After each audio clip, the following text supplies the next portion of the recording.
नमस्कार, आप देख रहे हैं एबी न्यूज़। दर्शकों, एबी न्यूज़ में आपका स्वागत है।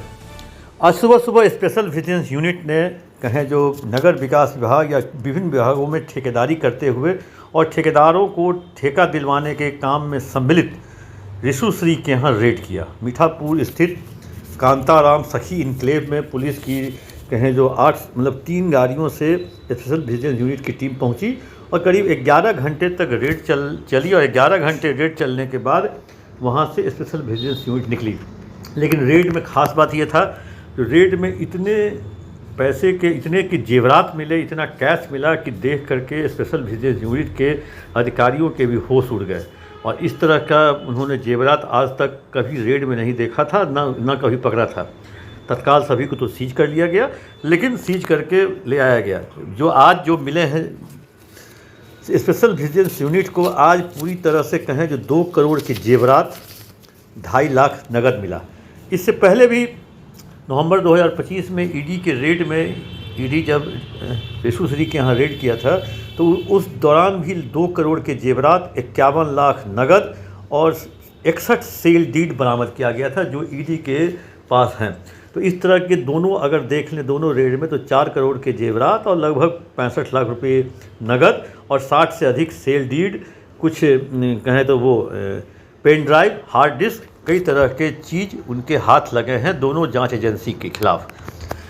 रिशु श्री का काम था विभिन्न विभाग के लोगों के ठेकों को मैनेज करना, आईएएस पदाधिकारियों को मैनेज करना और आईएएस पदाधिकारियों को विदेश की यात्रा करवाना, आईएएस पदाधिकारियों के गार्डन को मैनेज करना, आईएएस पदाधिकारी के हर एक कहें घरेलू चीज़ को और डे टू डे की चीज़ों को मैनेज करना। और रिशु श्री इसमें माहिर था और लगभग पिछले नगर विकास विभाग में अगर देखिए तो पिछले 8-10 वर्षों में जितने भी लोग वहाँ आए वो कहीं ना कहीं किसी तरीके से लाभान्वित हुए रिशु श्री के माध्यम से।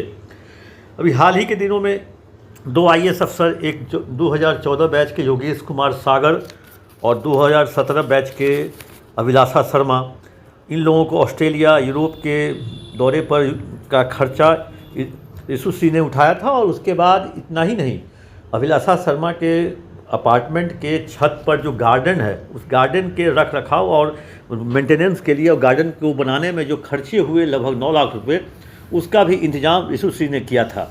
उसके बाद ये ईडी ने लिख के दिया स्पेशल विजिलेंस यूनिट को जो इन लोगों पे एफआईआर कीजिए, लेकिन आईएएस अधिकारी हैं, आईएएस अधिकारी बिना सरकारी आदेश के, सरकार के बिना आदेश के एफआईआर नहीं होता। तो इन दोनों के खिलाफ एसीएस निगरानी को लिखा गया स्पेशल विजिलेंस यूनिट की तरफ से। तब निगरानी विभाग की हरी झंडी के बाद इन दोनों आईएएस अधिकारी पर एफआईआर दर्ज किया गया और अब उन पर जांच चल रही है। आय से अधिक संपत्ति और कहें जो धनोपार्जन और गलत सोच से पैसा लेने का या कहें जो मिसयूज होने का एक ये मामला चल रहा है। रिशु श्री के साथ बिहार के कई आईएएस अफसरों के संबंध है, क्योंकि इनका काम ही है लोगों को उपकृत करना, लोगों को उपकृत करते भी हैं, विदेश घुमाते हैं, गार्डन बनाते हैं और तरह तरह के। इसके बाद रिशु श्री के पास पेन ड्राइव जो मिला, वो पेन ड्राइव देखने के बाद जो ईडी के अधिकारी हैं वो भी सख्ते में आ गए।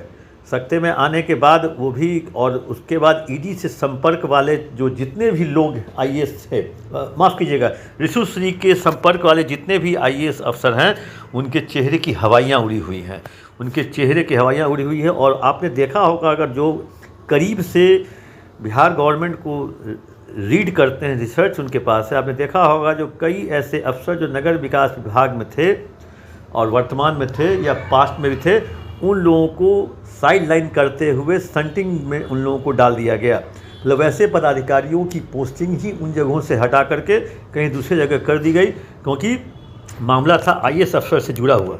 अब आईएएस अफसर अगर इस तरह से लोगों से उपकृत होंगे, वो भी टेंडर मैनेज करने वाले रिशु श्री, तो वैसी स्थिति में तब कहें जो बिहार की ब्यूरोक्रेसी पर ही क्वेश्चन मार्क लगना शुरू हो गया था।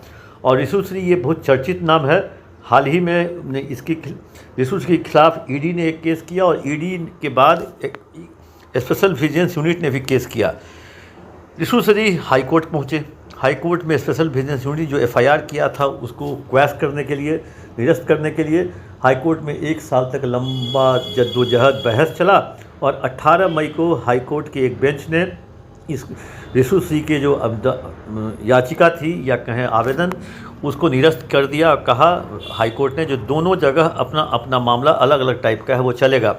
ईडी में पीएमएलए के तहत मामला दर्ज है और स्पेशल विजिलेंस यूनिट में डीए है, आय से अधिक संपत्ति, और ईडी में है आपको गलत तरीके से धन कमाना, धनोपार्जन करना, वो मामला वहाँ चल रहा है और यहाँ चल रहा है आय से अधिक संपत्ति। और दोनों सर्च एजेंसी के रेड में कुल मिला के कहें जो एक जैसा ही मिला, क्योंकि ईडी के पास उस दिन नगद ज़्यादा मिल गया, आज स्पेशल विजिलेंस यूनिट के पास नगद कम मिला, लेकिन जेवरात उतने ही मिले जो ईडी को जितना मिला था। सेल डीड एक ही दिन पकड़ा गया था। तो इस हाई प्रोफाइल रेड को इसलिए हम हाई प्रोफाइल रेड कर रहे हैं क्योंकि हाई प्रोफाइल व्यक्ति से संपर्क रखने वाला ऋषु श्री, क्योंकि बिहार सरकार के ब्यूरोक्रेसी में लगभग अधिकतर लोग हाई प्रोफाइल हैं। उनके जो नखरे हैं सो आप देखने को मिलेंगे, क्योंकि पिछले 20 वर्षों में ब्यूरोक्रेसी जो है पूरे बिहार में हावी रहा, और नीतीश कुमार ने अगर सुशासन कायम किया तो उसका उन्होंने श्रेय दिया ब्यूरोक्रेसी को, इसलिए ब्यूरोक्रेसी पर उनका विश्वास ज़्यादा रहा।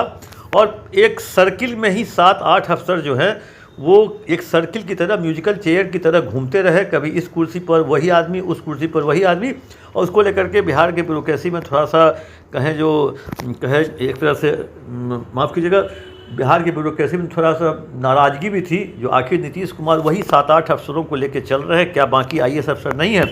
लेकिन ऋषु श्री का यह गेम, ये जो खेल था, ये अब सामने आ चुका है। अब देखना है जो ईडी और स्पेशल विजिलेंस, क्योंकि स्पेशल विजिलेंस यूनिट जो है ईडी के पास जो ऋषु श्री के यहाँ से जब्त हुआ था, उन सामानों को अपने कस्टडी में लेने का या अपने पास लाने का प्रयास कर रही है, जिसमें पेन ड्राइव भी है, ताकि मतलब हाईकोर्ट के जो आदेश के बाद जो स्पेशल विजिलेंस यूनिट ने जो काम शुरू किया है उसको और आगे बढ़ाया जा सके। लेकिन जिस तरह से 6 महीने के अंदर ये दूसरा रेड है, और 6 महीने के अंदर दूसरा रेड, और उतनी ही मात्रा में फिर पकड़ाया, जो दिसंबर में पकड़ाया था, दिसंबर 25 में, वही मई में फिर उतनी ही मात्रा में जेवरात पकड़े जा रहे हैं। इसका मतलब ऋषु श्री का कहें व्यापार दिन दुना रात चौना लगातार चल ही रहा है, कहीं उसमें रोक टोक नहीं है। हाँ, ऋषु श्री तो बीच से निकल जाएंगे, लेकिन ऋषु श्री ने जिनके लिए काम किया, जिनको उपकृत किया, अब देखना है जो उनके साथ सरकार क्या रवैया अपनाती है। इंतज़ार रहेगा दर्शकों, आपको भी और मुझे भी। तब तक के लिए दीजिए इजाज़त। आप अपना कमेंट बॉक्स में जाकर ज़रूर दें।